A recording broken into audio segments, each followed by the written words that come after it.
જન્મદિવસ ઉજવે, તમે ફરવા લઈ જાઓ, તમે એના હાથે દાન પુણ્ય કરાવો, કોઈ વાંધો નથી, પણ તમે એને મીણબત્તી પ્રગટાવો, કેક કાપો, ચોકલેટો સ્કૂલમાં વેચો, એ બધી સારી વાત છે, પણ શાસ્ત્ર એમ કહે છે કે જન્મદિવસ આપણે ઉજવવો જોઈએ.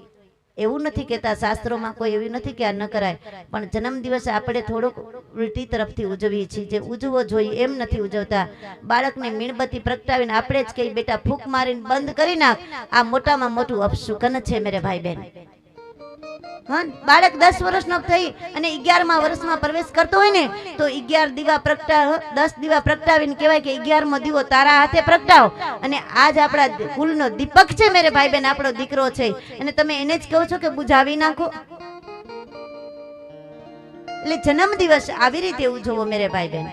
ભલે તમે કેક કાપો, ચોકલેટ વેચો. એક સ્કૂલમાં બાળકમાં ગરીબ ઘરનો દીકરો ભણે અને એક શ્રીમંત ઘરના દીકરાએ જન્મદિવસ ઉજવ્યો, અને ગરીબ ઘરના દીકરાને થયું કે કાલ મારો જન્મદિવસ છે, આને કેટલા સુંદર કપડાં પહેર્યા છે, કેટલા બધાને નાસ્તા કરાવે છે, કેક કાપે છે, પણ અને અમે તો ગરીબ છે.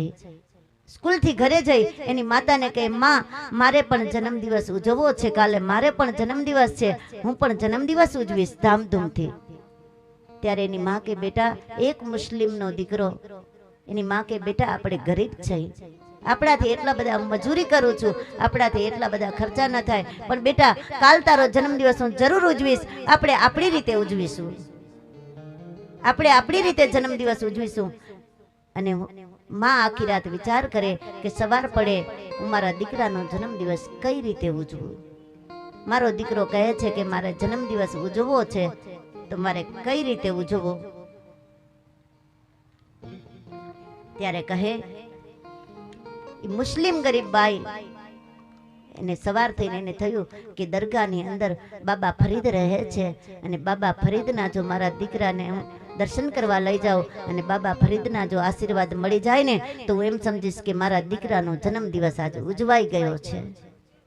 અને મુસ્લિમ બાઈએ એને ખબર છે કે બાબા ફરીદને જલેબી બહુ ભાવે, અને મુસ્લિમ બાઈએ જલેબી 1 રૂપિયાની જલેબીનું પડીકું બાંધાયું છે, 1 રૂપિયાની જલેબી લીધી છે. આખો દિવસ મજૂરી કરે ત્યારે 1 રૂપિયો એને મળતો એ સમયની વાતમાં, અને મજૂર ગરીબ મુસ્લિમ બહેન 1 રૂપિયો લઈ અને ગયા છે દરગાહની અંદર, ગયા જલેબીનું પડીકું હાથમાં છે, પોતાના દીકરાને કે હાલ બેટા આપણે બાબા ફરીદના દરગાહની અંદર દર્શન કરી આવી. બાબા ફરીદ જો તારી ઉપર હાથ મૂકીને તને આશીર્વાદ મળી જાય ને બેટા તો તારો બેડો પાર થઈ જશે, હું જાણીશ કે મારા દીકરાનો જન્મદિવસ ધામધૂમથી ઉજવાઈ ગયો છે.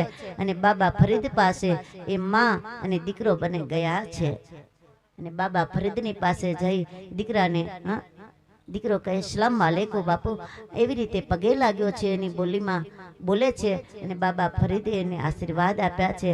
અને બહેન કહે બાબા મેં સાંભળ્યું છે કે આપને જલેબી બહુ ભાવે છે, આપ આ જલેબી ખાવ ના એટલે હું સમજીશ કે આજ મારા દીકરાનો જન્મદિવસ છે, અને મારા દીકરાનો જન્મદિવસ ઉજવાઈ ગયો, મારો દીકરો ખુશ થઈ જશે.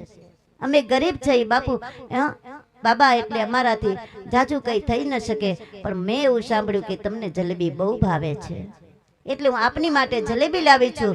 અને જ્યાં પડીકું બાબા ફરીદના ચરણોમાં મૂક્યું ત્યાં બાબા ફરીદ કહે આ જલેબી હું ખાઈશ નહીં, આજ તો મારે રોજું છે. અને ત્યારે ગરીબ મુસ્લિમ બેનની આંખમાં આંસુ આવી ગયા કે રે બાબાએ જલેબી ખાધી હોત તો હું એમ માનત કે મારા દીકરાનો જન્મદિવસ ઉજવાઈ ગયો. અને બેન રડવા લાગી, અને બાબા ફરીદે એની આંખ સામે જોયું, અને બાબા ફરીદે પડીકું હાથમાં લીધું અને જલેબીનું પડીકું ખોલ્યું અને બાબા ફરીદ ખાવા લાગ્યા. ત્યારે ગરીબ મુસ્લિમ બેન કે બાબા આજ તો આપનું રોજું છે, અને રોજામાં તો પાણી ન પીવાય, આપનું રોજું તૂટી જશે.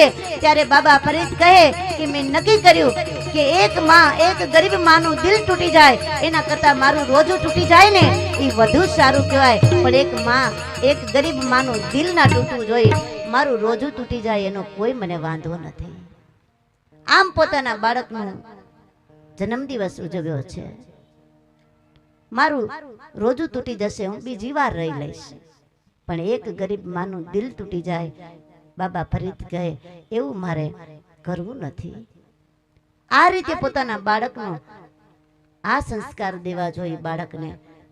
અને વૃદ્ધ અવસ્થા આવે ત્યારે આવા સંસ્કાર દીધા હોય તો આપણો બાળક આપણો થાય, નહીંતર અત્યારે આપણા બાળક આપણી વાત સાંભળવા તૈયાર નથી મેરે ભાઈ બહેન, ટાઈમ નથી.